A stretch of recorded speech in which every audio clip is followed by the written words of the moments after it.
The haunting sculpture. Ever since I inherited my great-uncle's estate, I had been fascinated by his twisted sculptures. They were macabre creations, grotesque figures wrought from stone and metal.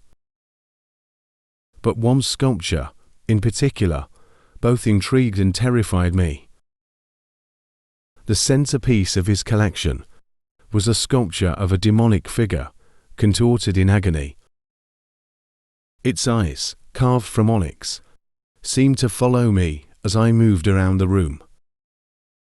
I often felt an oppressive presence whenever I gazed upon it, as if it held secrets too dark to be revealed. One stormy night, as lightning split the sky, I heard whispers emanating from the sculpture. Words of torment and suffering echoed in my ears. I approached, trembling, and the whispers grew louder, more desperate. The demon's eyes glowed crimson, and I knew I had stumbled upon something sinister. As days turned into weeks, the sculpture's malevolent influence began to seep into my life. Nightmares plagued my sleep, each one more horrifying than the last. I started seeing grotesque apparitions lurking in the corners of my vision. The whispers grew incessant, driving me to the brink of madness. Desperate for answers, I delved into my great-uncle's journals. They revealed a dark secret: he had made a pact with a demon to infuse his sculptures with otherworldly power. But the curse demanded a sacrifice: the soul of the next family member who inherited the sculptures. I knew what I had to do. With trembling hands, I attempted to destroy the sinister sculpture. But it fought back, the demon within unleashing its wrath.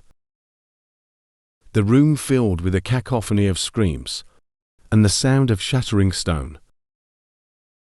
In the end, the sculpture crumbled into dust, and the curse was lifted.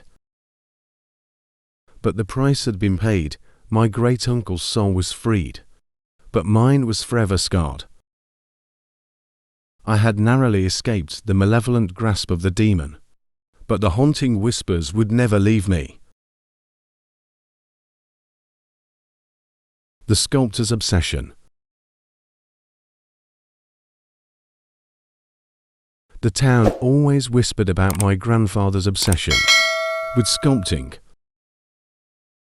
He was a recluse, spending his days locked in his studio, chiseling away at blocks of stone. But his magnum opus, the sculpture that consumed his final years, was something I would never forget.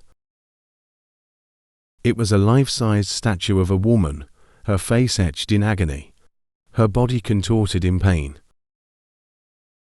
Her eyes, carved from the darkest obsidian, held an eerie glint that sent shivers down my spine.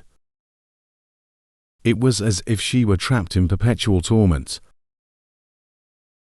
One evening, I ventured into the studio, drawn by an irresistible urge. As I approached the sculpture, an unnatural chill enveloped me. I could hear faint whispers, like the anguished cries of 1,000 souls. The statue's eyes seemed to come alive, flickering with an ominous light. Over the following nights, I was plagued by nightmares. I saw the woman from the sculpture, her twisted form reaching out to me, her voice a mournful wail.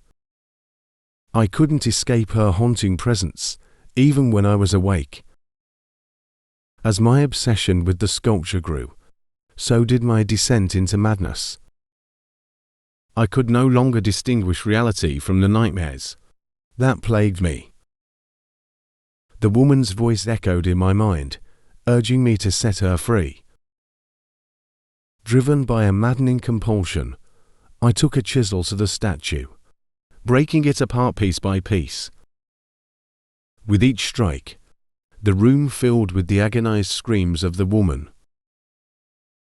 And then, in a final, shattering blow, The statue crumbled into rubble.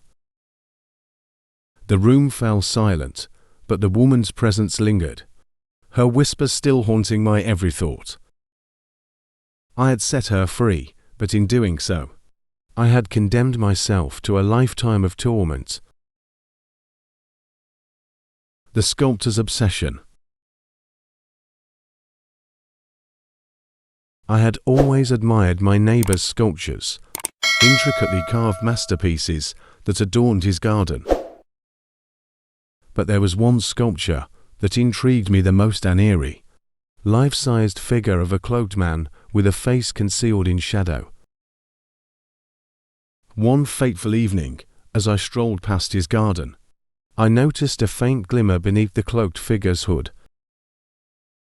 Curiosity got the better of me, and I ventured closer. To my horror, I realized that the figure was not a sculpture at all, it was a man, bound and trapped within the stone. His eyes, filled with despair, met mine in a raspy voice. He pleaded for release, explaining that my neighbor, the sculptor, had imprisoned him using a malevolent spell. The cloaked figure revealed that the sculptor's art was fueled by dark magic, and the sculptures themselves were cursed souls, forever trapped in their stony forms. Determined to uncover the truth, I confronted the sculptor, his face contorted with rage as he admitted to his sinister secret. He had made a pact with a malevolent entity, offering human souls in exchange for artistic brilliance. The cloaked man was just one of many victims. In a desperate attempt to save the tormented souls, I convinced the cloaked man to guide me through a ritual that could break the curse. As we chanted the incantations, the garden came alive with unearthly energy. The sculptures began to crack and crumble, and the trapped souls were freed, ascending into the night sky. But the malevolent entity was not so easily defeated. It materialized before us, a grotesque, shadowy figure. It lunged at the sculptor, dragging him into the earth, leaving only his terrified screams echoing in the night. The curse was broken, but the horrors of that night would forever haunt me. The garden, once filled with cursed sculptures, now stood empty and silent. The sinister secret of the sculptor had been laid bare, and the price of his dark art had been paid in full.